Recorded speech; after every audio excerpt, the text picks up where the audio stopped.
Bonjour monsieur l'abbé. Bonjour Alexandre, bonjour à tous. Au nom du Père et du Fils et du Saint-Esprit, ainsi soit-il.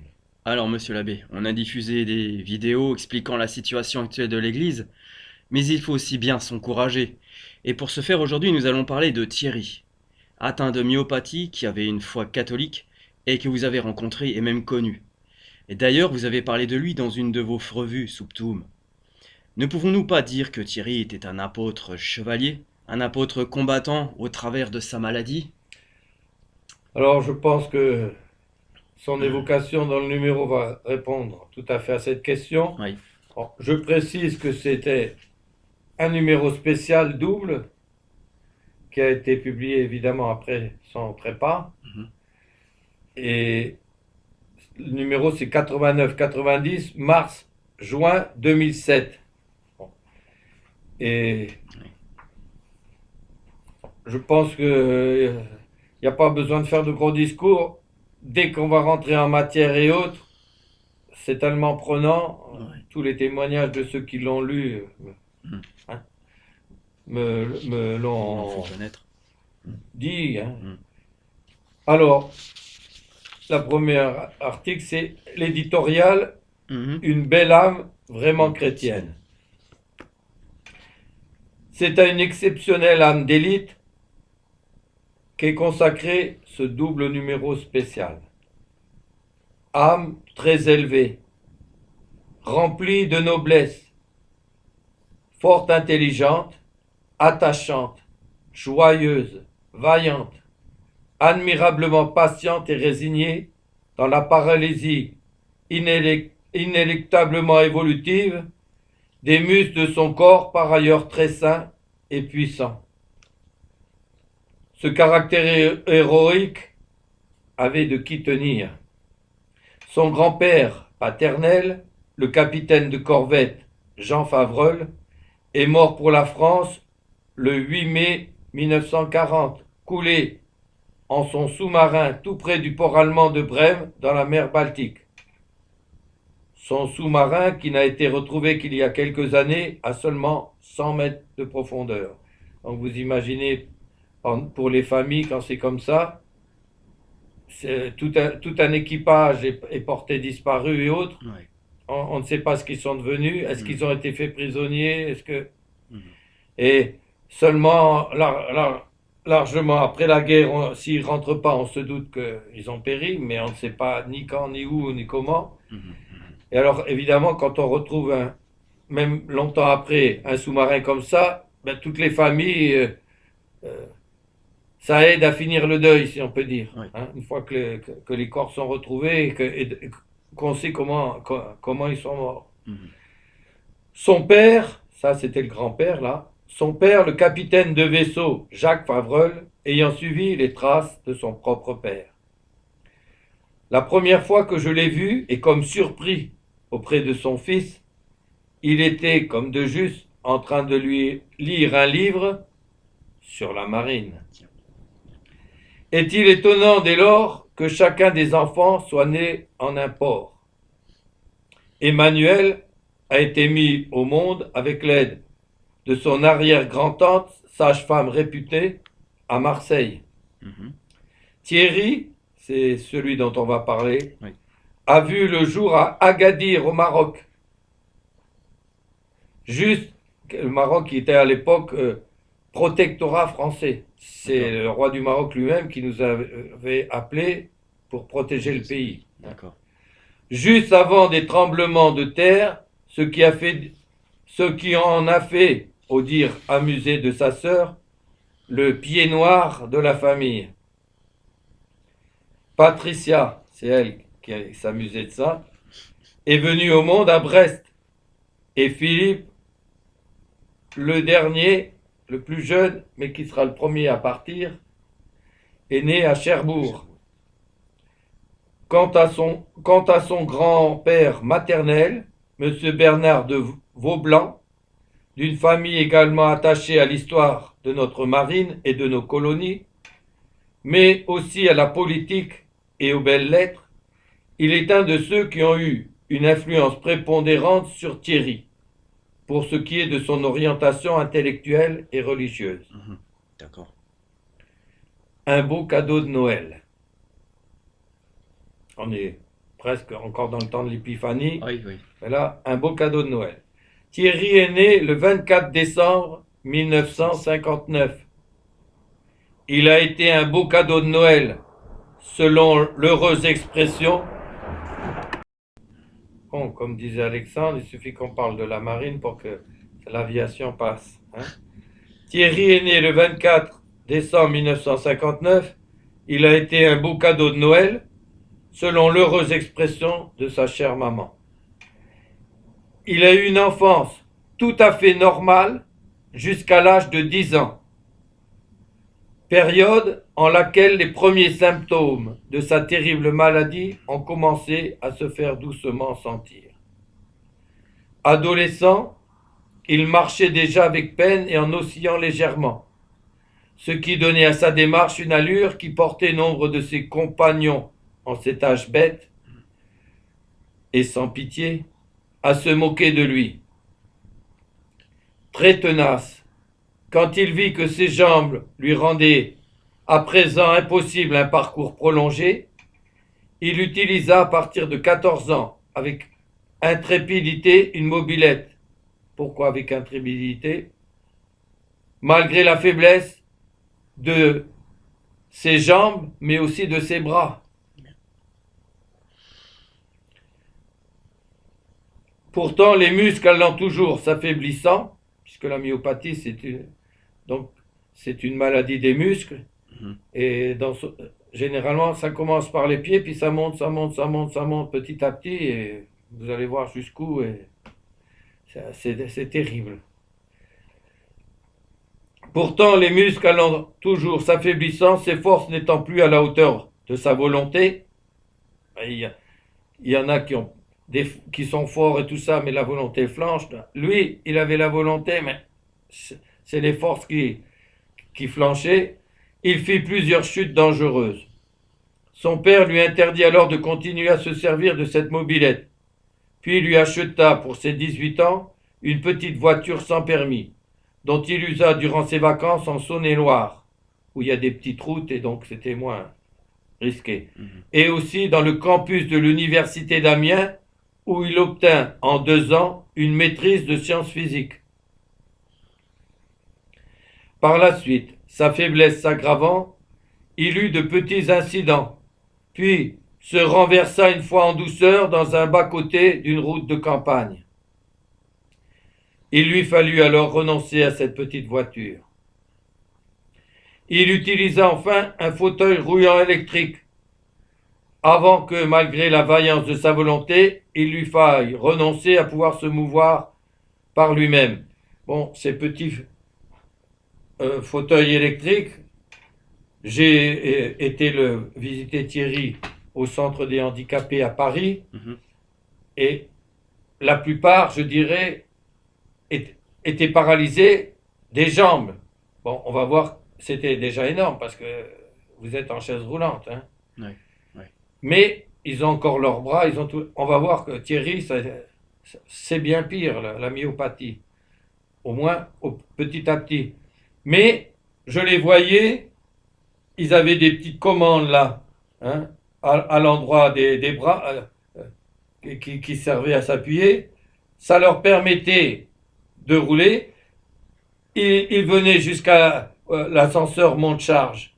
Ils appuyaient, hop, ils s'avançaient, ils pouvaient descendre à tel étage, ils pouvaient aller dans la cour, ils pouvaient faire un tour sur le trottoir et revenir. C'était déjà énorme. Donc, pendant un temps, Thierry a pu faire ça aussi.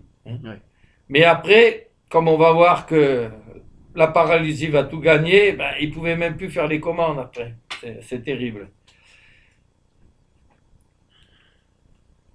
Par ailleurs, comme nous le disait sa maman, son tempérament attachant lui a toujours attiré le dévouement de quelques-uns. Un camarade ou l'autre s'offrait pour porter son cartable ou sa sacoche, puis pour l'aider à sortir de sa voiture dans le campus. Enfin, pour pousser son fauteuil roulant. Jeune ingénieur informaticien, que s'il était paralysé petit à petit du corps, il n'était pas du cerveau, de l'intelligence ni du cœur. Son courage déterminé lui permit de faire face et d'achever de très bonne manière ses études, puisque suite à un DUG en 2 ans, à sa licence puis maîtrise de sciences physiques en 2 autres années à Amiens, il entra sur titre à Supélec de Gis-sur-Yvette, en la région parisienne. Sauta la première année de Supélec par équivalence, donc vous voyez, et devint ingénieur informaticien en 2 autres années au lieu de 3, à l'âge de 24 ans. Ouais. Il avait des capacités. Il trouva assez vite du travail qu'il put assumer à peu près normalement jusqu'à l'âge de 30 ans. D'abord pendant environ 3 ans au siège même de son entreprise, où un bureau spécial lui avait été aménagé en fonction de son fauteuil roulant. Puis 2 ans et demi encore à domicile. Sa maman le conduisait alors 1 ou 2 fois par semaine au siège de son entreprise pour remettre son travail et prendre de nouvelles instructions et des dossiers. Il eut ainsi l'occasion de composer lui-même divers logiciels selon les besoins de ses clients. Bon, après l'informaticien, ingénieur informatique, on a le peintre amateur, malgré la progression inexorable de la paralysie de ses muscles. Toutefois, la terrible avance inexorable de la paralysie de ses muscles, quand il arrivait presque plus à parler, je le vois, comme ça vous donnerait une idée comment il parle. Oh, je l'avais, maladie, pardonnez-moi Thierry, j'ai pas bien compris. Évolutive. Ah, évolutive. Oui. Ouais. Vous voyez comment se faisaient déjà les échanges. Oui, je comprends. Enfin, déjà, on n'en est encore pas là, mais c'est lui-même qui m'a repris ce terme de évolutif parce que il en était vraiment, vraiment conscient, quoi. D'accord. Donc, toutefois, la terrible avancée inexorable de la paralysie de ses muscles, l'un après l'autre, allait peu à peu le réduire à un état physiquement de plus en plus diminué, puis de dépendance toujours plus grande des soins d'autrui. Pour quelqu'un d'actif et tout ça, dépendre des soins d'autrui, etc., c'est pas facile. Même déjà pour les personnes âgées qui ont pu se mouvoir et se gérer toutes seules pendant toute une vie, mais a fortiori pour un jeune qui a à peine 30 ans. D'abord entièrement paralysé des jambes, il pouvait encore se servir de ses bras, même s'il y ressentait de plus en plus de faiblesse et avait de plus en plus d'efforts à faire et d'énergie à exercer pour les utiliser encore à peu près normalement. À ce stade, il pouvait donc encore notamment tenir un pinceau. Il se lança alors dans la composition de toute une série de tableaux entièrement peints de ses mains. Il ne m'a été possible d'en contempler que 2, les autres ayant été vendus auparavant. Thierry fut touché et réjoui de ma perspicacité, à découvrir dans le seul nuage se détachant dans un ciel bleu la forme discrètement insinuée du haut de notre pays bien-aimé de la France, car il avait un immense amour de la France. Il était et pas le fils et petit-fils de soldats marins pour rien. En l'autre, la luminosité méridionale était si bien rendue par la peinture qu'à ma question s'il avait été peint dans le Midi, il répondit joyeux, oui, dans la région de Toulon. Cependant, bien plus que la passion de peindre, Thierry avait celle de lire. Pouvant encore se servir de ses mains et de ses doigts, cela lui permettait alors de pouvoir lire et écrire par lui-même. Bientôt, la paralysie allait gagner peu à peu les muscles du bras, les mains et les doigts. Avec la puissante ténacité de son vaillant caractère, il lutta jusqu'au bout. D'abord, il pouvait encore tenir ses couverts et manger par lui-même. Déjà, il ne pouvait plus guère soulever et tenir sans danger un verre en main, et dut se résigner pour toujours à boire à la paille. Il arrivait encore à tenir entre ses doigts un stylo pour écrire ou signer. Puis il dut se contenter de taper à la machine, ou plutôt à l'ordinateur dont il était un compétent spécialiste. Il se servait de disquettes à l'époque, faisait des dossiers qu'il classait soigneusement, imprimait ses textes au moyen de son imprimante, faisait des copies en usant des scanners. C'est lui qui incita M. Brottier à acquérir un ordinateur dont il entrevoyait, avant la plupart, qu'il était un outil unique aux fonctions multiples. Je vous rappelle que on est encore au précédent millénaire, là. Hein. Ouais. Bon, je dis bien au précédent millénaire. Ouais. C'était aussi le siècle précédent, mais enfin. Oui, c'est vrai. Donc, et c'est encore pas répandu, quoi. C'était Non. que dans les milieux. Hein. Bon. Ouais. C'est lui qui insista fortement pour me faire acheter un scanner. Et suite à mon objection concernant le coût, parce que tout ça, ça coûtait beaucoup plus cher parce que c'était encore pas répandu. Suite à mon objection concernant le coût, il m'envoya à cette intention expresse plus du montant qu'il n'y fallait. De plus en plus entièrement dépendant de l'aide et des soins d'autrui. Pourtant, malgré son admirable énergie et force de volonté, il lui fallut finir par accepter l'humiliation pour lui et la gêne pour autrui, de se laisser de plus en plus assister en tout et pour tout. Et d'abord, 3 fois par jour, de se laisser donner à manger. Il faut savoir ce que c'est, hein. Ouais. Je vois, Ouais. quand mon père, vers la fin, ne pouvait plus y arriver, ben, difficile à accepter au début. Donc, essayer de prendre, ben. Et là, c'est un jeune, encore une fois, hein. D'abord, 3 fois par jour, de se laisser donner à manger, puis, ne pouvant même plus tenir un téléphone, ni un livre, ni bientôt en tourner les pages, devoir demander qu'on lui lise tel livre, telle revue, telle lettre. Mais comment y répondre désormais? Aux lettres notamment. Ouais. Heureusement, maman était là, très compréhensive, très dévouée surtout. Combien ai-je reçu, non sans émotion, de ces lettres dictées de plus en plus difficilement par Thierry, et rédigées de plus en plus intuitivement, et non moins précisément par sa maman, qui devait de plus en plus deviner ses mots et bientôt ses pensées, et lire sur ses lèvres.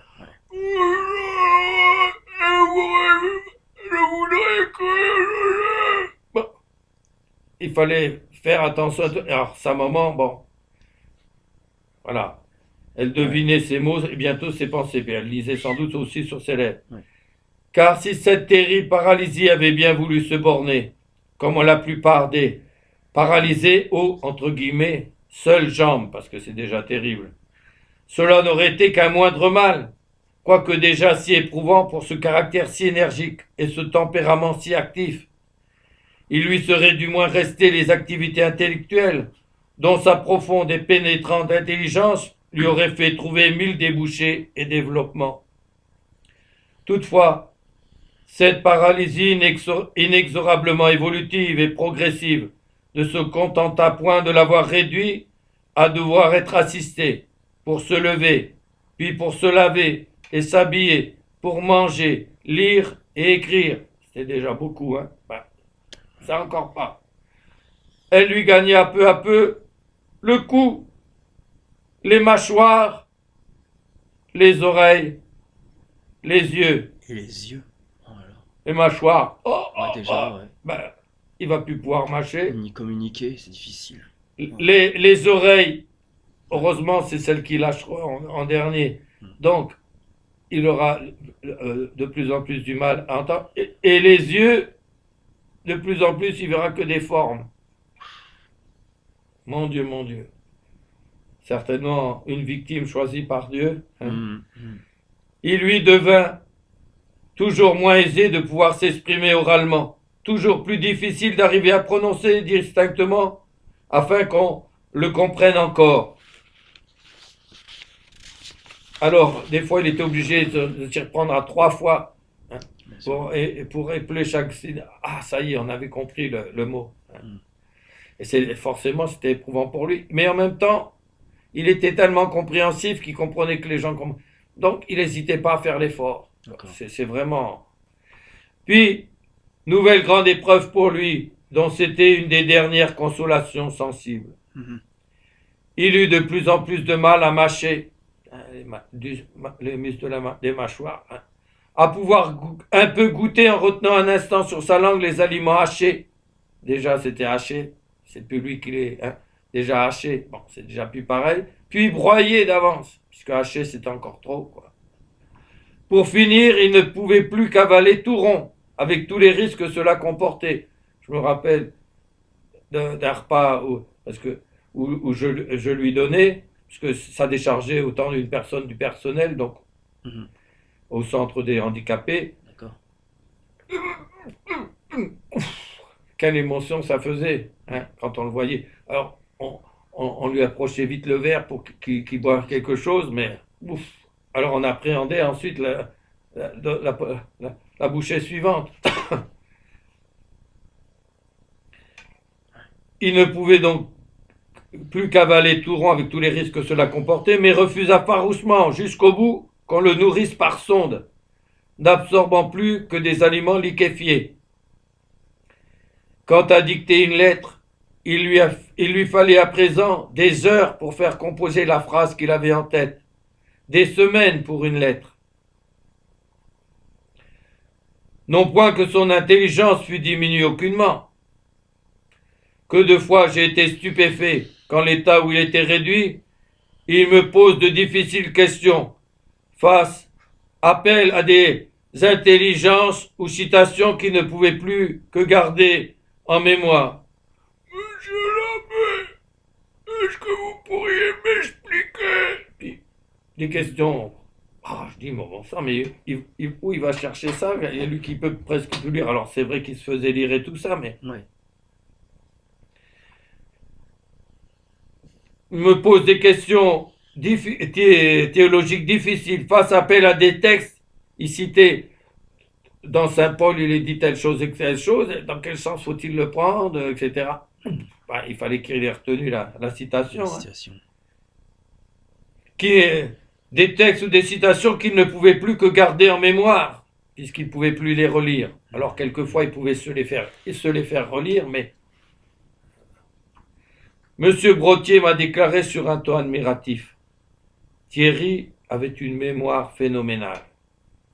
Et Monsieur Tracol de me dire de son côté, il savait par cœur de longues prières comme le Stabat Mater. Mais de plus en plus, il lui fallait s'y reprendre à 1, 2 ou 3 fois pour faire saisir un mot moins usité en faisant grand effort pour en épeler le plus distinctement qu'il lui était encore possible chaque syllabe. Évolutive. Mhm. Modèle de patience, de foi et d'espérance. Depuis déjà assez longtemps, il ne voyait pratiquement plus que de vagues formes. Ça pour la vue. Hein. Ouais. La lumière lui faisait mal aux yeux, ce qui l'obligeait à vivre en une demi-pénombre. Il fallait baisser à demi et mettre une persienne qui est à demi ouverte, qui laisse pas trop passer De lumière. hein. Mhm. Même son ouïe, qui résista le plus longtemps, le lâcha à la fin. Il entendait de plus en plus difficilement. Et c'est lui alors qui amenait ses visiteurs ou le personnel soignant à devoir se répéter. Assis sur sa chaise, mais sa chaise roulante, donc comme une chaise longue si vous voulez, non là c'était une chaise longue, D'accord. mais il fallait qu'il soit amarré sinon Ouais, et même amarré il glissait. c'est ça. Assis sur sa chaise, donc chaise longue, retenu par une ceinture de sécurité afin qu'il n'en tombe pas, la tête penchée de côté ou sur une de ses épaules ou en avant sur sa poitrine, de plus en plus difficile à relever pour... Mhm. Bon, ça servait un peu à rien. Mais des fois, il se relevait euh, pour faire l'effort. Bah, parce qu'il il savait que les gens savaient pas qu'ils voyaient pas, quoi. Ouais. Donc, comme s'il les regardait, quoi. Même s'il les voyait, même s'il voyait qu'une vague Ouais, forme. bon. Il était comme cloué sur place. S'il glissait légèrement, il ne pouvait se redresser et rasseoir correctement par lui-même. Alors, il attendait patiemment qu'un autre le fasse pour lui, évitant au maximum, en sa délicatesse, d'user de la sonnerie pendue à sa poitrine afin de déranger le moins possible le personnel soignant, qui lui était pourtant acquis, attentionné et même attaché. Ah. Que de fois ai-je entendu une aide ménagère ou une aide soignante répondre à une de ces interrogations sur un ton des plus aimables, un toucheux et affectueux. Oui, Thierry. Son père me disait qu'il faisait l'admiration de tout le personnel par sa patience, sa foi et son espérance, y compris de celles originaires d'Afrique noire, du Maroc ou autres pays du Maghreb. Il était connu de tous pour un fervent catholique, et deux des paralysés de ce centre de soins d'origine juive, qui l'admiraient et l'appréciaient, elles aussi, tinrent à venir assister à ses funérailles. Quand on entrait dans sa chambre, on sentait d'abord en lui un certain étonnement. Ça faisait un bruit et tout ça. Mhm. Qui cela pouvait être en dehors des heures de soins ou de repas? C'est monsieur l'abbé, monsieur Tracol. Alors son visage, il reconnaissait la voix aussi, vaguement au moins, au début bien, après vaguement. Alors son visage s'illuminait aussitôt, il souriait d'une manière toute joyeuse. Puis, la surprise une fois passée et la personne bien située en son esprit, il ne perdait pas de temps et commençait presque aussitôt à poser des questions sur tel ou tel sujet. Quant à parler de lui et de sa maladie, il n'y venait que si on lui posait des questions précises auxquelles il pouvait se dérober. Parmi les nombreux jeunes gens que j'ai envoyés le visiter, tous ont été frappés et marqués de façon durable, moins par son terrible état que par la manière admirable dont il le supportait. Benoît, elle, avait, avant de partir mener une vie isolée, à cette époque du moins, a déclaré que cette visite, pourtant d'une seule fois, avait été une des plus grandes grâces de sa vie. Mhm. Son frère Marc, qui m'a aussi rapporté ce propos de Benoît, m'a dit au moment où je lui ai appris par personne interposée le trépas de Thierry, qu'il l'avait interrogé en substance. Marc. Mais Thierry, n'est-il pas horriblement difficile de supporter un si terrible état? Et notre Thierry de répondre, je ne sais pas comment font ceux qui n'ont ni la foi ni l'espérance. Pour moi, c'est cette pensée qui m'aide à prendre mon mal en patience. Et c'est un moment de témoigner. Jamais Thierry ne s'est plaint de rien. Il a eu des moments d'abattement ou de déprime passagère, Mhm. mais a toujours été remarquablement résigné. Son père m'a fait, en un tout autre contexte, la même déclaration. Thierry ne se plaignait jamais de rien. Et d'ajouter, il ne s'est aucunement rebellé, faisant allusion à bien de ses compagnons d'infortune. Car, me précisait M. Tracol, qui lui, on verra plus loin, Ouais. venait après régulièrement le voir, Mhm. Ouais. il arrive souvent que d'autres, pourtant bien moins atteints que lui, ont des moments de révolte jusqu'à en hurler des exaspérations. Ouais. Ça m'est arrivé une fois en venant le voir, Ouais. d'entendre en passant dans un couloir un des paralysés, et encore une fois qu'il était bien moins que lui, Oui. Ouais. hurler Ouais. d'exaspération. Exaspération, ouais. Ouais. Ouais. Voilà Thierry et les parents. Une famille des plus éprouvées, sagement résignée et admirablement dévouée. Il avait en cela de qui tenir. Ses parents, qui venaient quasi quotidiennement le visiter, lui et sa sœur, comment sa sœur?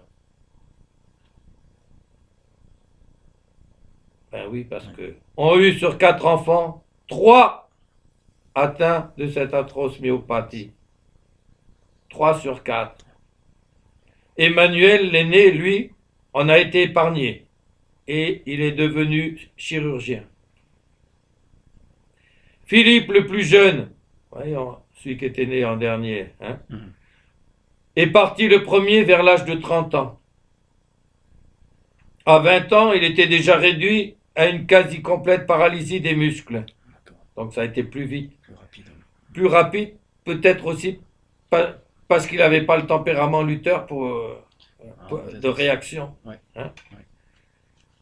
Il avait un cœur plus fragile, Ouais. un esprit détaché des biens de ce monde, le désir d'être délivré au plus vite de ce corps de mort, selon l'expression de saint Paul, et de s'envoler vers les tabernacles éternels. À l'opposé de Philippe, Thierry avait grandement les pieds sur terre, un tempérament fort, actif, réaliste, concret, pratique. Il luttait pied à pied contre l'avance du mal, espérait qu'une intervention miraculeuse de Dieu par Notre-Dame de Lourdes ou une découverte scientifique pourrait l'en délivrer. Cherchait à rester le plus possible actif, au moins en esprit. Alors, je précise une chose que je n'ai pas notée dans cet éditorial, Oui. c'est que, dans la même veine, c'est lui-même qui me l'avait dit, qu'il Mhm. était volontaire pour les nouveaux médicaments dont on ne savait pas encore les effets secondaires et autres, à risque et tout ça. Ah, Ben, il se disait, si ça peut faire avancer la science et être utile à autres, et puis peut-être que ça sera bon, et puis que ça me fera du bien, etc. Donc voilà. d'accord. Hein, Ah, ouais. leur sœur Patricia tient un peu de l'un et de l'autre, donc de Philippe et de Thierry. Thierry. Mhm. Elle a l'ardeur de Thierry, mais pas sa force d'âme ni son degré de pénétration. Une ardeur qui lui avait fait dire que son frère était un hérétique. Ah. Il m'a dit, je suis un hérétique. Ce que Thierry m'a rapporté avec un mélange de légère dérision, de compassion envers son incompréhension de l'actuelle situation ecclésiastique si dramatique et de douleur affective, parce que c'était sa sœur qu'il aimait bien. Ben oui. Thierry et Patricia ne se comprennent pas, m'avouait leur maman. C'est nous qui faisons le lien entre eux. Bon. Pourtant, autant qu'il m'est possible d'en juger avec le peu d'éléments à ma disposition, il me semble que la coupure partielle était plutôt le fait de Patricia. Sans doute, à l'origine, cela est venu du changement d'orientation religieuse de Thierry, que sa sœur n'a pas compris et dû trouver bien présomptueux et orgueilleux. Thierry, lui, comprenait cette incompréhension de sa sœur, ainsi que celle partielle de ses parents qui le faisaient souffrir. Mais il ne leur en voulait aucunement et leur était même très reconnaissant de leur immense dévouement. Quant à Patricia, 2 scènes sont restées gravées en ma mémoire. Après l'avoir aperçue plusieurs fois et avoir exprimé à Thierry le désir d'aller la visiter en sa chambre de malade, de l'autre côté du couloir, juste en face de la sienne, Oui. j'ai fini par m'y décider. À mon arrivée, ou en constatant ma présence auprès de Thierry, ses parents me laissaient, moi ou M. Tracol ou tel autre visiteur, seul avec Thierry, et en profiter pour se consacrer à leur fille. Mhm. Je trouvais donc leur maman en train de faire la lecture à sa fille d'un passage d'un lectionnaire Novus Ordo en français. Donc, mais ça prouve quand même que elle suivait le Saint du jour ou, avec un nouveau lectionnaire, mais enfin, même fond de piété donc entre le frère et la sœur, comme la suite va le confirmer, bien que non avec la même clairvoyance. Alors, je montre la couverture que j'ai mis là. Bon, on la verra pas bien, mais c'est une petite brochure qui a été publiée chez Teki, où c'est pratiquement quelqu'un qui interroge Patricia et c'est elle qui fait les réponses. Donc, c'est ces réponses qui sont publiées. Patricia Favrel, un sens à ma souffrance, heureuse même sur des roulettes, Pierre Teki, éditeur. On voit aussi un petit peu comme ça comment pouvait être comment dire, les fauteuils roulants, mais là, elle est encore, on pourrait dire, elle est encore en forme, quoi. Ouais, Elle ouais. se tient encore droit. Mm. Mais après, certainement, de plus en plus, elle va être Tendance à sans glisser, à force. s'affaisser, ouais. Et Mm. donc, comme ça, parce qu'il Mm. n'y a plus aucune force pour se Pour redresser. tenir, ouais.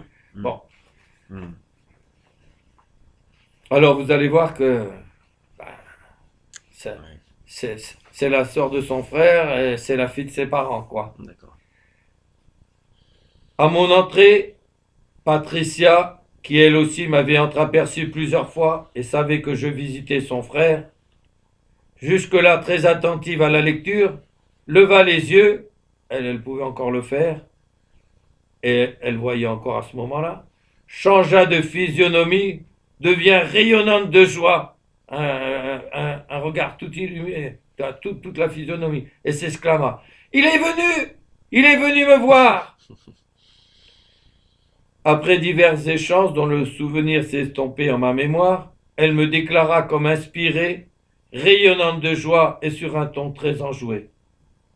J'offre toutes mes souffrances pour la Sainte Église. En cela donc, tel frère, telle sœur. Du reste, comme lui portait à écrire, elle a composé avec l'aide de son entourage une brochure intitulée Un sens à ma souffrance, heureuse même sur des roulettes, éditée en 1999 par Teki. En digne fille et petite-fille d'officier, elle y écrit entre autres une prière que j'aimais moi-même beaucoup, donc entre parenthèses. Une de mes prières favorites est celle composée par l'aspirant Zimmerfeld. Entre parenthèses, c'est la prière des parents. Mort au combat. Alors, c'est la citation de cette prière. Et le chant mon Dieu, donnez-moi la souffrance, donnez-moi la tourmente, donnez-moi la gloire au combat. Mon Dieu, donnez-moi. Il y a quelques changements dans les paroles de la prière pour que ça rythme. Donc, voici la prière. Donnez-moi, mon Dieu, ce qui vous reste. Donnez-moi ce que l'on ne vous demande jamais.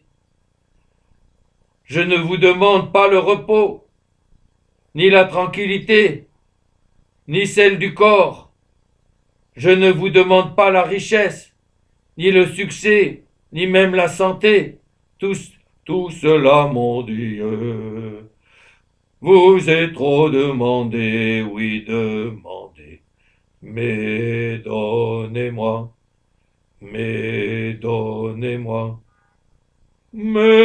donnez-moi la foi, donnez-moi force et courage, mais donnez-moi la foi pour que je sois sûr de moi, donnez-moi la tourmente, donnez-moi la souffrance, donnez-moi la mort au combat. Mon Dieu, donnez-moi la souffrance. Mon Dieu. Alors évidemment, pour des paralysés comme ça, quel bel exemple aussi. Voilà, oui. Entre parenthèses, il a été exaucé puisqu'il a été mort au combat. Oui. Oui. Alors, donnez-moi ce que l'on ne demande jamais. Je ne vous demande pas le repos, ni la tranquillité, ni celle du corps. Je ne vous demande pas la richesse, ni le succès, ni même la santé. Tout ça, mon Dieu, on vous le demande tellement que vous ne devez plus en avoir. Donnez-moi, mon Dieu, ce qui vous reste. Donnez-moi ce que l'on vous refuse. Je veux l'insécurité et l'inquiétude. Je veux la tourmente et la bagarre. et que vous les donniez, mon Dieu, définitivement, que je sois sûr de les avoir pour toujours. Écoutez bien pourquoi il dit ça. Car je n'aurai pas toujours le courage de vous le demander. Donnez-moi, mon Dieu, ce qui vous reste, donnez-moi aussi le courage, la force et la foi. La force de la foi. Alors, tout ce qui va être cité, ça va être des passages de la brochure de Patricia. Patricia. J'aime beaucoup cette prière, car cet aspirant demande à Jésus la croix, tout en souhaitant qu'il lui tienne la main, car on ne peut pas porter tout seul sa croix. C'est à la page 32. On y lit aussi page 47. La souffrance, quelle qu'elle soit, peut être féconde, mais le meilleur moyen de le prouver est de sourire. J'ai énormément d'amis parce que j'essaie de montrer aux autres que je ne souffre pas. C'est le sourire que je leur offre qui le prouve. Grâce à mon sourire, les autres ne s'aperçoivent pas tout de suite que je n'entends plus et que j'ai une élocution difficile. Puis, et c'est par les épreuves, tant physiques que morales, acceptées que l'on ressemble le plus à Jésus. Il n'y a que lui qui soit parfait en tout. Mais nous pouvons lui demander d'être parfait ou plutôt de nous aider à être parfait. Car Jésus nous a dit, soyez parfaits comme votre Père Céleste est parfait. Matthieu 5, 47. En fait, pour toute autre demande, on peut ne pas être exaucé de ce que nous aurions voulu. Quant à moi, j'ai demandé à Dieu dans mes prières très ferventes ma guérison physique. Or, je n'ai pas été exaucé. Mais j'ai compris plus tard que mes souffrances et mes prières lui étaient bien plus profitables. Aussi, maintenant, je ne demande plus à guérir. Par la souffrance, Dieu sait qu'il prouve son amour, ce qui est assez contradictoire, humainement parlant. Jésus n'a-t-il pas souffert atrocement pour nous montrer et nous prouver la valeur de la souffrance acceptée? 10 ans, 20 ans ou plus, qu'est-ce que c'est comparé au bonheur de la vie éternelle? Le temps n'est pas compté pour Dieu, mais pour Dieu, un jour est comme 10 ans et 10 ans sont comme un jour. Dieu voit tout éternellement. Il ne faut donc pas avoir peur de la souffrance. C'est de la supporter pour le rachat des autres qui est le plus important. Et cela me fera même aimer joyeusement la souffrance, comme bien des martyrs qui sur leur lieu d'exécution avaient le sourire aux lèvres, et qui en outre, on pourra ajouter, prier pour leur bourreau. C'est même un privilège que de souffrir. Nous nous retrouvons unis à la croix de Jésus. Il faut donc souffrir en souriant pour que personne ne s'en aperçoive. C'est à la page 51 et suivante et 53 et suivante. Toujours elle, Patricia. Ce qui m'aide à supporter ma maladie, mes peines, c'est de penser à l'attitude qu'a eue Jésus dans sa passion. Pour prouver à Dieu l'absolu de notre amour, il faut accepter les épreuves qu'il donne et aller au-devant. Puis au-delà, accepter les épreuves qu'il donne et aller au-devant, puis au-delà. Quel témoignage, hein. Ouais, quel témoignage, hein. Ouais. La souffrance obtient la purification qui conditionne l'union à Dieu. Souffrance amoureuse qui consiste à se dépouiller de sa volonté propre pour s'identifier à la volonté divine. Page 57. C'est donné. Ouais. Il est bien évident que pour nous, souffrant physiquement ou moralement, nous nous rapprochons de Jésus. Pour nous, chrétiens, la souffrance a une toute autre signification que pour les athées ou les autres religions. En souffrant, en l'admettant, en l'acceptant, en l'offrant, nous sommes à côté du Christ et de sa croix. Et nous parviendrons comme lui à la gloire de sa résurrection. Suivons Jésus qui a souffert une mort, la plus cruelle qui soit. Il voulait par là nous montrer la valeur de la souffrance acceptée et offerte. La vie terrestre n'est qu'un passage pour avoir droit à une vie éternelle de bonheur. Alors, empruntons le même chemin que Jésus et nous atteindrons la vie éternelle. À nous d'être patients et de sourire. Je trouve ma joie. Alors là, c'est une citation de Saint Paul aux Colossiens 1,24. Je trouve ma joie dans les souffrances que j'endure pour vous, et je complète en ma chair ce qui manque aux souffrances du Christ pour son corps qu'est l'Église. Donc voilà l'inspiration de Patricia, hein, quand elle me dit « J'offre toutes mes souffrances pour l'Église » avec un magnifique sourire. Hein. Et en nous disant cela, c'est toujours Patricia, et en nous disant cela, nous expérimentons qu'une force nous aide à supporter notre croix. C'est Jésus qui vient nous aider. Et à deux, porter quelque chose, c'est quand même moins dur. Jésus ne nous a pas demandé de grandes choses, mais il nous a montré, il nous a dit, expliqué qu'il fallait les faire avec amour. Aimez-vous les uns les autres comme je vous ai aimé. Jean 13, 34. C'est là son commandement. Page 42, 44. En tout cela, assurément, Patricia est la très digne sœur de Thierry. C'est sûr. Mais on verra que accepter les souffrances, quoi, c'est pas ne pas les ressentir pour autant. Hein. Bien sûr. Ni ressentir des moments de tristesse, etc. Ça serait plus de la souffrance autrement.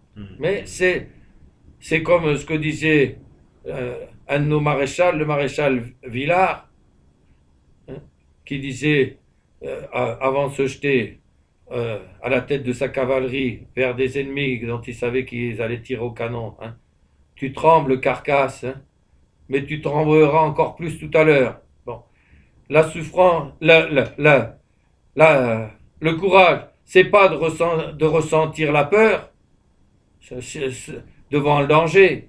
Sinon, ça c'est l'inconscience. Mais c'est de savoir la surmonter. Et là, c'est pareil pour la souffrance. C'est pas qu'on la ressent pas, qu'on n'a pas de la douleur, de la tristesse, etc. Mais qu'on la surmonte. Alors, avec des moments des hauts et des moments de bas, etc. Bien sûr, bien sûr. Donc, en tout cela, assurément, Patricia est la très digne sœur de Thierry. On sent quel niveau de... Hein.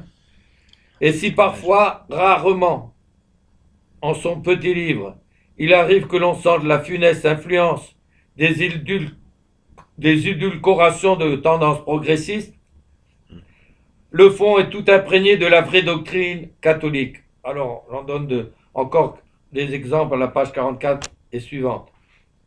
Parce que ça, c'est des choses qui sont maintenant complètement mises sous le boisseau. Ouais. Bon, à l'époque, ça l'était encore pas trop, puis surtout, elle avait reçu ce que ses parents eux-mêmes avaient reçu avant. Avant la Révolution, on peut dire. Hein. Alors, toujours Patricia, page 44. Nous comprenons ainsi, à la suite de saint Paul, ce que l'Église a toujours enseigné, que le mal du monde, la misère du monde, la souffrance et la mort ne peuvent être compréhensibles sans la reconnaissance du péché originel.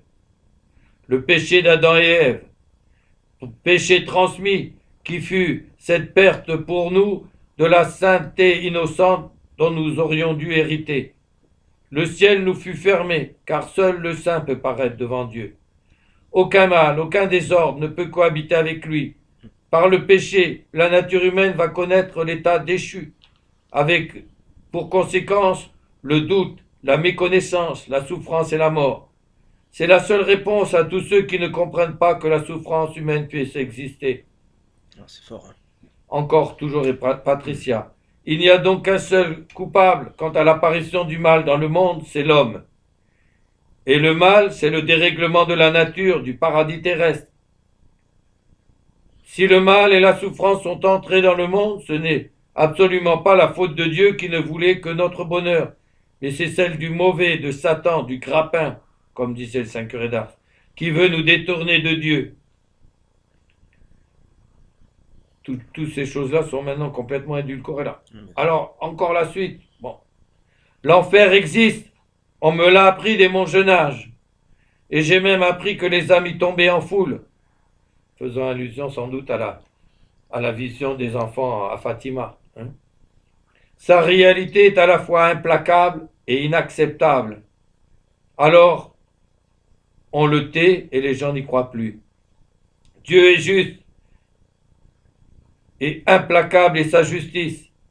Inacceptable, car tout être se cabre, c'est dans ce sens-là qu'elle le dit, oui.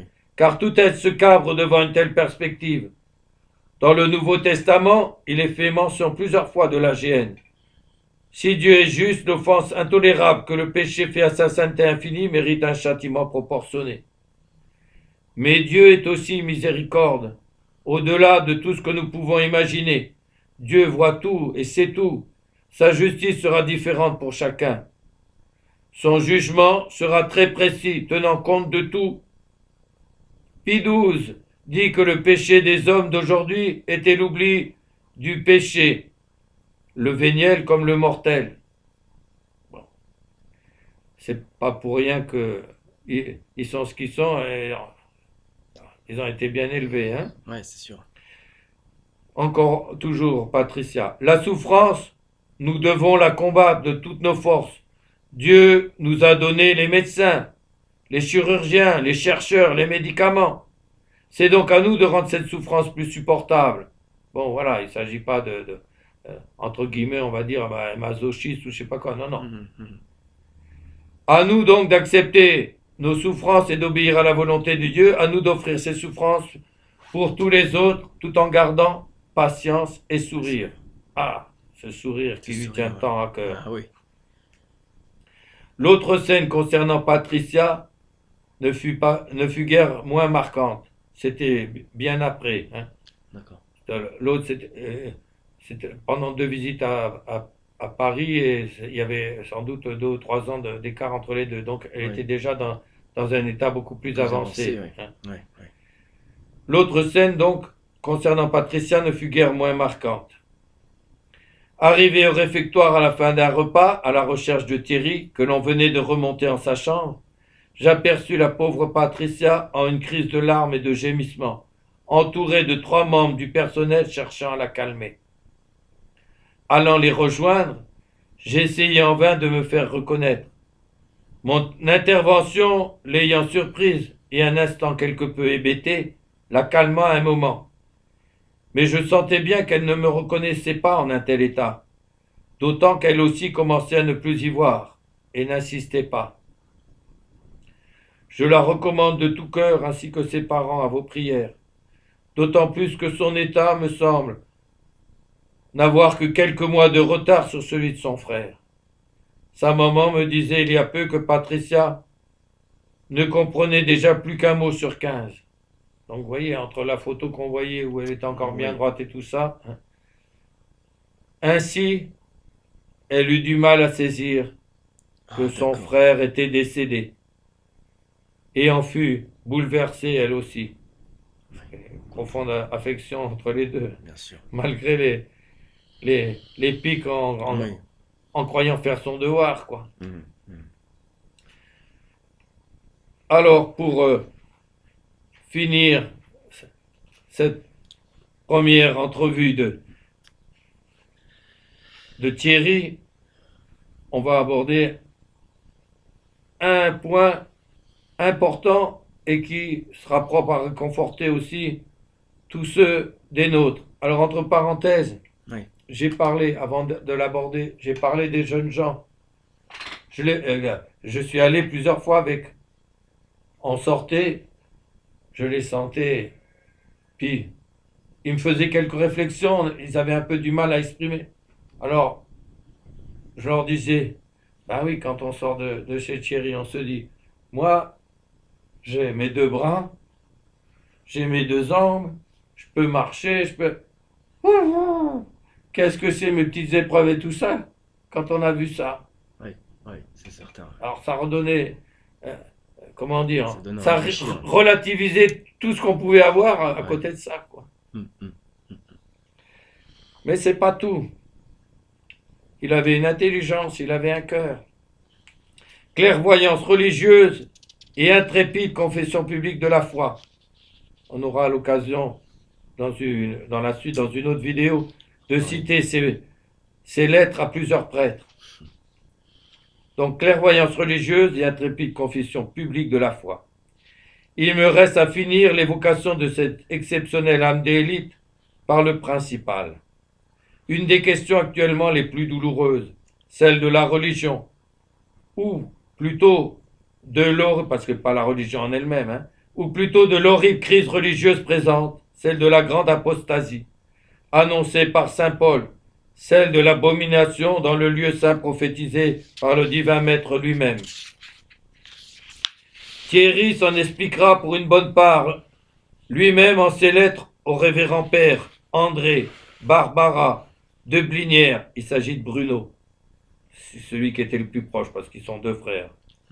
Il y a Olivier, fondateur entre guillemets de Fraternité Saint-Vincent-Ferrier, et puis Bruno, qui était religieux, hein, et qui était à Port-Marly, lui.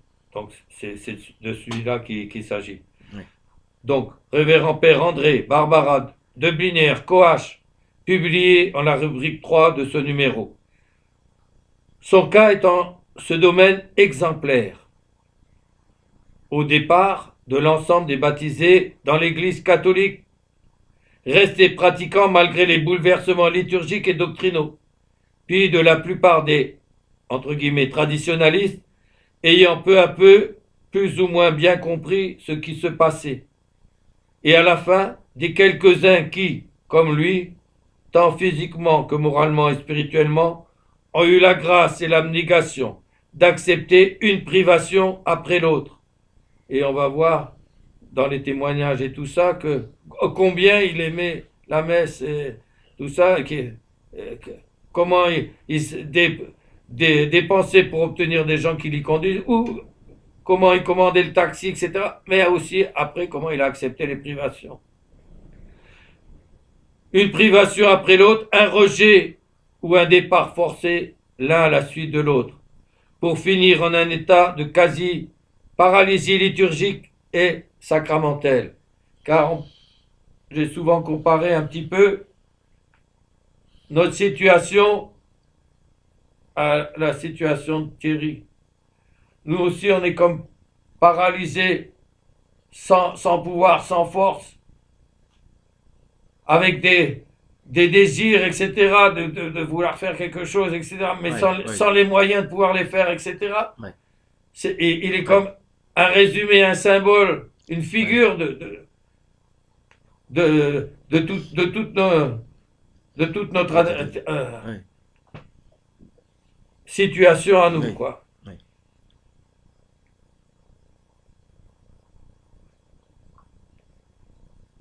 Pareillement, donc, quasi paralysie liturgique et sacramentelle. Pareillement, jusqu'à 10 ans, à défaut d'avoir connu le dernier souverain pontife catholique légitime, c'est-à-dire Pie XII, puisqu'il est né en 59, Thierry a encore pu assister enfant à la vraie messe dans une paroisse normale et ordinaire. Novus Ordo, c'est fin 69, donc ça fait déjà 10 ans, hein, où il a la vraie messe. Dans une paroisse normale et ordinaire. Mais oui, messieurs, moi-même, quand j'étais enfant, partout où on était, dans n'importe quelle paroisse, on avait la vraie messe. Si on devait faire un voyage ou quoi, bon, on va s'arrêter. On va passer à tel endroit. À un moment programmé, tiens, demandant à papa de prévoir qu'on arrive à 10 heures à tel endroit. On va avoir la messe de la cathédrale. Peut-être la messe pontificale, etc., à tel endroit. Partout où on allait, c'était voilà. Alors, il y avait des prêtres plus ou moins généreux, plus ou moins doués, plus ou moins tout ce qu'on veut, mais c'était partout la vraie doctrine et autres, et surtout la vraie messe.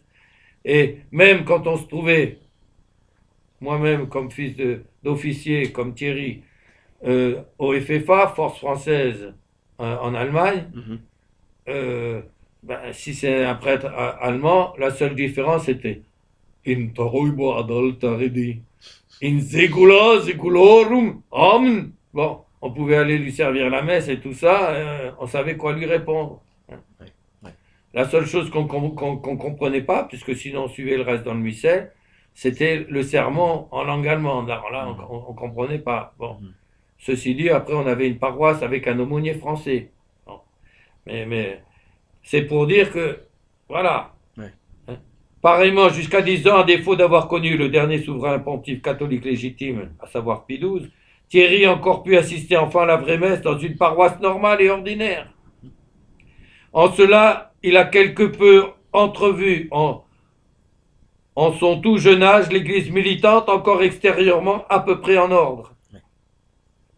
Puis à 10 ans, aux côtés des premiers symptômes de sa terrible maladie, puisque c'est en 69 que ça lui est arrivé, comme s'il était choisi comme victime en parallèle, non encore franchement déclaré, sa terrible maladie, il a eu inconsciemment à subir peu à peu l'irruption d'un autre mal interne spirituel, pire que celui commençant à gagner les membres de son corps.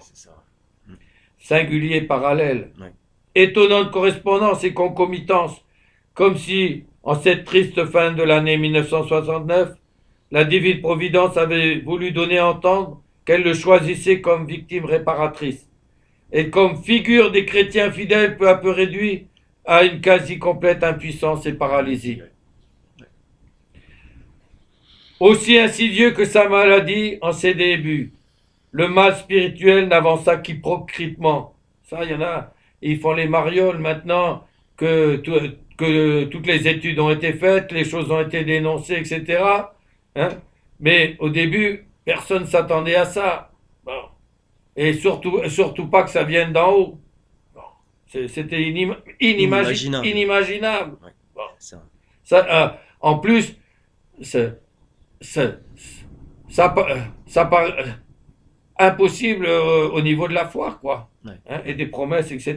Donc c'est une des épreuves de la crise inouïe. Comme notre Seigneur en croit, ça paraissait contraire aux annonces prophétiques qui régneraient sur la terre entière, etc.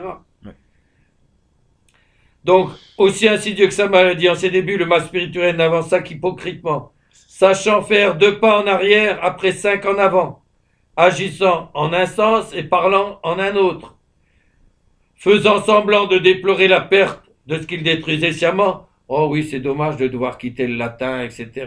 C'était un facteur d'unité et tout ça, mais enfin bon. Affirmant qu'il serait bon de conserver ce qu'il abandonnait de fait, trompant les esprits et les cœurs non prévenus, se fiant à ceux que les apparences ne pouvaient tout d'abord que faire passer pour les autorités légitimes. Comment on aurait pu imaginer le contraire? Aussi, Thierry fut-il doucement formaté par, entre guillemets, le progressisme conciliaire de ses professeurs jésuites, sans même en avoir la moindre conscience. Il aurait dû savoir, il y a eu Vatican II, il aurait dû savoir, à 10 ans, il aurait dû savoir, n'est-ce pas? Alors que personne ne savait encore. Bon. Il allait y glisser et s'y couler de bonne foi pendant environ 12 ans, jusqu'en 1981. Puis, vers 21 ans, il eut la grâce de recevoir, en un bon sens, l'influence bénéfique de son grand-père maternel, qui lui fit connaître peu à peu la résistance traditionnelle, tant sur le plan liturgique que doctrinal. Dès lors, sa remontée fut rapide, déterminée, de plus en plus clairvoyante, ferme et ardente. Il commença, mais c'est pas arrivé tout seul, Il a eu besoin du grand-père, etc., de livres, etc., des travaux qu'avait fait déjà tel prêtre, d'ailleurs, à qui il va écrire, comme le père André Barbara ou Coache. Qu'on verra plus tard. Il commença par se décider à ne plus fréquenter le NOM, donc le Novus Ordo Missae, le Novus Ordo. Et son premier souci fut de trouver le moyen de se faire transporter chaque dimanche ses fêtes d'obligation à la vraie messe. Quand il n'y avait personne d'autre qui pût le faire, il n'hésitait pas à commander un taxi-camionnette pour s'y faire conduire. Vous voyez, il avait l'amour de la liturgie, de la messe, des sacrements, etc. Bon. Mais il avait l'amour encore plus grand de Dieu, de la vérité et autres.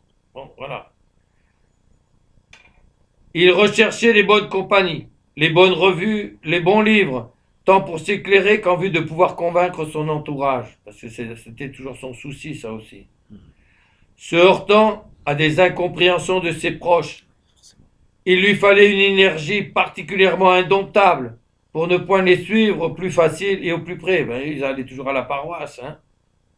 Pour résister aux reproches, se fiant à des apparences, comme suit sa sœur plus tard, hérétique, quoi. d'autant plus trompeuses qu'elles étaient plus universellement acceptées. Bien sûr. Bientôt, de nouvelles épreuves et difficultés internes allaient se faire ressentir, non plus vis-à-vis de ce qu'on appelait alors les progressistes, puis les modernistes ou conciliaires, mais parmi les, entre guillemets, traditionalistes eux-mêmes. D'abord soutenus par la revue itinéraire, reçue par son grand-père, par le combat de la foi de M. l'abbé Coache, Introibo du révérend père André, etc., Thierry fut particulièrement attentif aux démonstrations clairvoyantes et courageuses du révérend père Barbara en sa revue Fort dans la foi, qui l'éclaire définitivement, non moins que par ses bonnes relations, notamment avec le général et madame Péronnel durant les vacances en famille en Saône-et-Loire. On verra après dans les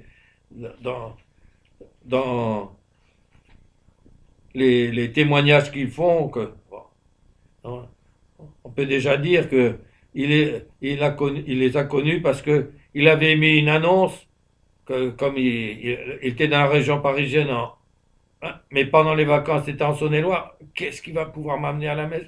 C'était tellement son souci. Il avait fait mettre dans un journal une petite annonce. Je voudrais pouvoir aller à la messe traditionnelle. Est-ce qu'il y aurait quelqu'un qui pourrait me conduire? Parce que je suis paralysé, etc. Le général et madame avaient vu l'annonce ou quelqu'un leur avait fait savoir. Et ils allaient le chercher tous les dimanches, l'aider à monter dans la voiture, le général. Il pliait son siège, etc. Il l'aidait à ressortir pour entrer dans la chapelle, etc. Donc, voilà. Aussi, dès 1983, soit à peine 2 ans après sa sortie du milieu conciliaire, 80-83, Thierry avait compris la question alors dite de l'unacum, entre guillemets. Commencer à s'écarter des prêtres se disant en communion avec les démolisseurs infiltrés, eux-mêmes unis, entre guillemets, aux hérétiques et schismatiques publics, et allant bientôt poser des actes toujours plus hétérodoxes, immoraux et apostats. Et 83, il n'y a pas encore eu le signe de Shiva, il n'y a pas encore eu Assise, etc.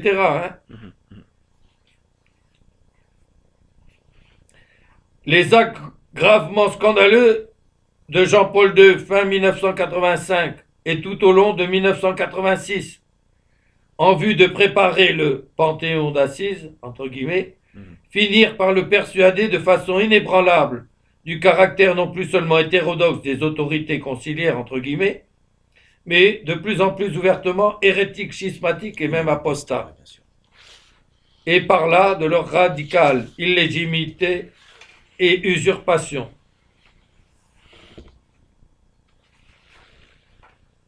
Cela allait le conduire, comme nous, à de nouvelles et définitives douloureuses séparations et privations pour demeurer vraiment fidèles. Car il ne faut pas s'imaginer que ça nous amuse d'être privés. Dès lors, il fréquenta la chapelle à Paris en sous-sol de M. l'abbé Barthes, pour lors encore ouvertement sédévacantiste, entre guillemets, avant de le devenir crypto. Crypto sédévacantiste, puis ex, discret, enfin repenti, entre guillemets. Bon. C'est lui qui organise, entre autres, les pèlerinages pour la messe ou pas quoi à Rome, etc. Bon, enfin bref.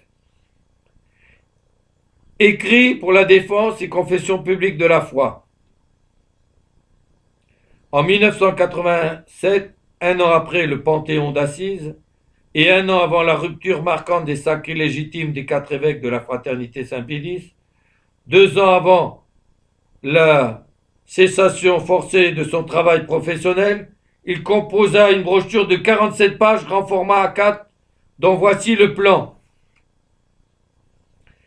Première partie, Vatican II, la rupture. 1.1, introduction. 1.2, immuabilité, évolution du dogme. 1.3, exemple de rupture, les 2 doctrines, catholique et conciliaire. 1.4, que peut-on en dire? 1.5, à propos de l'infaillibilité. 1.6, conséquences pratiques. 1.7, conclusion. Donc, vous voyez l'informaticien. Hein. Deuxième partie, le Novus Ordo, une production de l'après-Vatican II. 2.1, introduction. 2.2, un texte ignoré, le bref examen critique des cardinaux Ottaviani ou Bacci, en tout cas signé par eux. 2.3, intention. 2.4, les réformes de Saint Pie V, Saint Pie X et Pie XII. En fait, ce n'est pas une réforme de Saint Pie V, il n'a fait que rassembler le missel et écarter tous les édulcorations qui avaient pu faire, etc. Hein. Donc c'est juste une révision du missel. Saint Pie X est de Pie XII. Or, Saint Pie X, c'est au niveau du bréviaire. Hein. C'est pareil, c'est une amélioration magnifique du bréviaire. 2.5, équivocité et ambiguïté. 2.6, progrès ou régression. 2.7, les fruits du NOM, du Novus Ordo. 2.8, deux théories particulièrement insupportables. Oula. 2.9, témoignages de protestants convertis. 2.10, conclusion. 2.11, annexe. 47 pages la brochure. Hein. Troisième partie des autres réformes. Quelques réformes issues de Vatican II. Quatrième partie, conclusion générale. 4.1, un évêque parle. Donc là, ici, au début, Monseigneur Lefebvre. 4.1.1, une implication réciproque, usurpateur et secte conciliaire. 4.2, la situation actuelle de l'Église catholique. 4.3, pourquoi Dieu a-t-il permis cela? Vous voyez la logique du... Hein. 4.4, l'erreur était possible. 4.5, alors dans ce contexte-là, je suppose. 4.5, devoir de tout catholique et règles à tenir. 4.6, procédés des novateurs pour inoculer subtilement leurs erreurs. Ces points 5 et 6 étant des photocopies tirées de mon face-à-face, comme une partie des 1, 3 et 4. Ah oui. Oui, parce qu'ils Oui, recevaient déjà la revue et tout ça. D'accord. 4.7, réponse faite en 1971 par le père Barbara à une lettre. Remarque finale. Eh bien. La même année, il composait ses lettres au père Bruno de Blinière et à monsieur l'abbé Coache. 2 ans après, en 1989, à l'aube de ses 30 ans, celle au père André. Donc, vous voyez qu'il n'est pas vieux, hein? Non. Elles sont publiées à la rubrique 3 de ce numéro 89-90. On y ajoutera sa lettre de l'an 2000 au révérend père Barbara, lui reprochant d'avoir baissé sa garde et fait une alliance pratique avec les Guérardiens, entre guillemets, qu'il avait d'abord justement réprouvé comme assis entre deux chaises. Ah, c'était un ardent, hein? Ah oui, oui. Et un esprit clair, Oui. net, hein? Oui.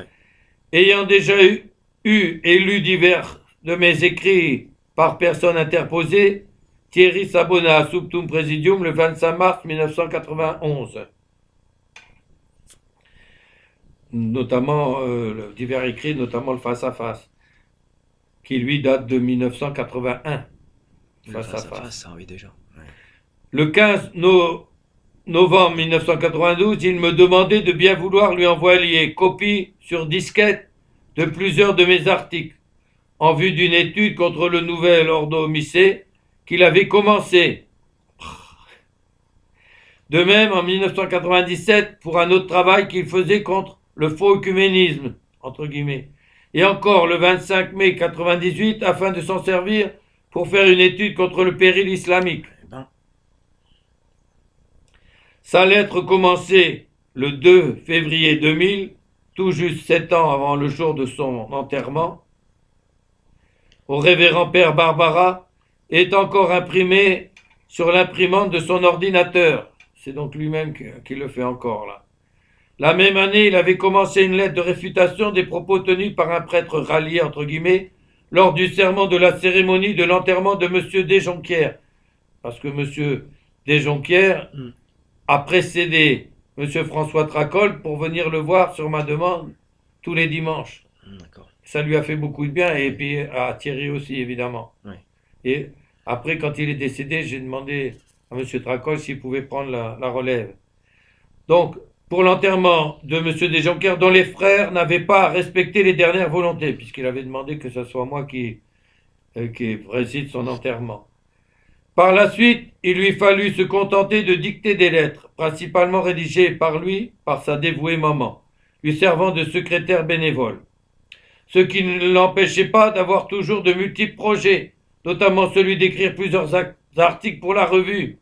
Monsieur l'abbé, vous pourrez faire telle chose, vous pourrez les publier, Ouais, etc. l'équipe dynamique, c'est bien ça. Et une brochure sur les saints de Provence. Oui. Ah oui, parce qu'il m'avait aussi Ah oui, parlé des saints de les Provence. Saint-Provence. Hein. Oui.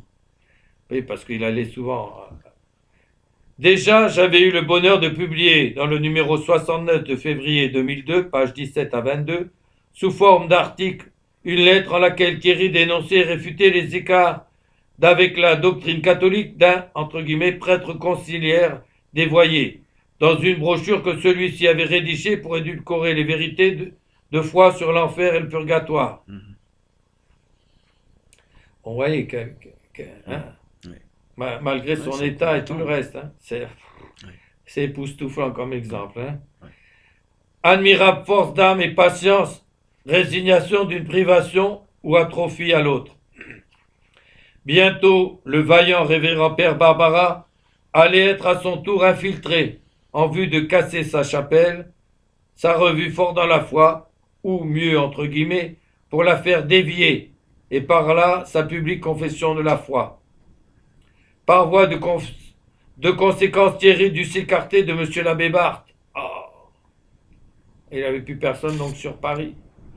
Depuis 1989, il ne pouvait déjà plus assister à la Sainte Messe durant ses vacances, à présent à Toulon. C'était plus en Saône-et-Loire, mais à Toulon. À la veille de ses 30 ans, moment crucial aussi du fait qu'il n'allait plus pouvoir travailler professionnellement, il écrivait à la machine sur un papier qu'il colla au dos d'une carte postale cet admirable mot adressé à Madame Péronnel le 20 décembre 1989. Chère Madame, un grand merci. C'est vrai qu'elle m'a souvent aussi écrit. Bon, voilà, c'est parmi des abonnés, etc., comme la maman de M. Tracol, notamment, Mhm. euh, des âmes ardentes aussi, etc. Bon. Chère Madame, un grand merci pour votre longue lettre, pleine de foi. Elle est aussi pleine de nostalgie. Ben oui, elle regrettait le bonheur, la messe partout, etc. Hein. Ce n'est pas un défaut d'être nostalgique. Hein. Bon, la ménage, ce n'est pas un défaut. Mais vous savez, la divine providence veille sur chacun de nous, de manière que chaque événement, petit ou grand, dans lequel nous sommes impliqués, puisse tourner à notre avantage. Il faut lui être reconnaissant de vivre notre époque plutôt qu'une autre. On voit sa sœur, ce que disait sa sœur avant, sur les souffrances, Oui. où notre salut aurait peut-être été plus dur. S'il est très difficile de rester fidèle dans notre abominable époque, c'est aussi infiniment plus méritant que d'encouragement, n'est-ce pas, pour ceux qui veulent Ah oui. tenir, quoi. C'est quand même une triste époque. Oui. Je vous envoie une photocopie de la lettre que je viens d'envoyer au père André. Vous partagerez avec M. Péronnel tous les meilleurs vœux que je forme pour vous, ainsi que mes respectueuses salutations. Joyeux Noël et en union de prière, Thierry. Ce que l'on peut aisément transposer ainsi. Je le cite et j'applique. La divine providence veille sur chacun de nous, de manière que chaque événement, petit ou grand, dans lequel nous sommes impliqués, comme ma paralysie évolutive me bloquant de plus en plus, puisse tourner à notre avantage. Il faut lui être reconnaissant de vivre en cet état de douleur et d'impuissance, plutôt qu'en un autre où notre salut aurait peut-être été plus dur. S'il est difficile de rester patient, résigné et fidèle en un si abominable et épouvantable état, c'est aussi infiniment plus méritant. Mhm. N'a-t-on pas là, pour la part la plus intime et profonde, le secret de la patience de Thierry, dévoilé aussi à Marc, elle, citée plus tôt. Rentré lui-même à la place de son frère Philippe, qui venait d'y mourir, au centre des handicapés de France, dans la même chambre d'ailleurs où était son frère, au cours de l'année 1992, Thierry put toutefois encore assister de temps à autre à la messe du vendredi ou du samedi, célébrée tous les 15 jours chez les Brottiers, par M. l'abbé Delmazur, qui venait aussi desservir pour nous à Tours. Ou à Tours ou à Moulins aussi. Y étant transporté soit par ses dévoués parents, et vous voyez les parents, hein, ils transportent à la main alors qu'ils ne sont pas d'accord et eux ils vont à la paroisse. Mais ils ont le dévouement pour leur fils quand même. Ouais, c'est beau. Hein, ils respectent ça. Bon. Soit par Monsieur Brotier, soit en payant un taxi, camionnette.